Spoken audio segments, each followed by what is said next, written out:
Ah, c'était un match important à gagner, d'autant plus qu'ils ne sont pas au complet. Donc après, ils ont joué dans une configuration un peu différente dans laquelle ils jouent. Nous, ça nous a aidé un peu à faire les choix par rapport au bloc et tout ça. Donc très content d'avoir gagné ce match. Bon, pour l'instant, tout se passe bien pour vous, hein? Ouais, on enchaîne, on a juste à Grenoble où on a pris 2 points au lieu de 3, mais c'est vrai qu'on enchaîne les victoires. Donc on va essayer de continuer de bosser et de gagner les matchs les uns après les autres. Quel est l'objectif cette saison? L'objectif déjà c'est les playoffs et après une fois en playoffs ça sera sûrement la montée. Bon, c'est un match avancé, c'est ça? Qu'est-ce qui vous attend le week-end prochain? Ouais, c'était un match avancé. Le week-end prochain il me semble qu'on joue à domicile contre le CNBB.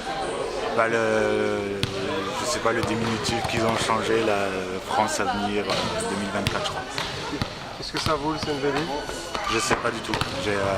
Les jeunes de Montpellier là. Ouais, c'est les jeunes de Montpellier. Le centre de formation. C'est le centre de formation, donc ça peut être fort, ça peut être un peu moins fort. Je pense que c'est un peu irrégulier, c'est jeune, c'est pas forcément expérimenté, donc c'est surprise, je pense.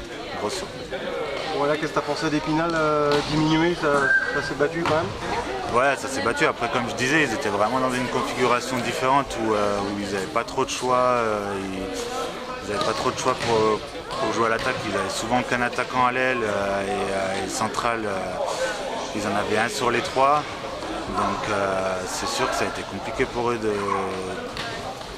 bien jouer, sachant que sur les ailes, ils avaient à chaque fois un passeur à l'attaque qui sont pas leur poste. Donc,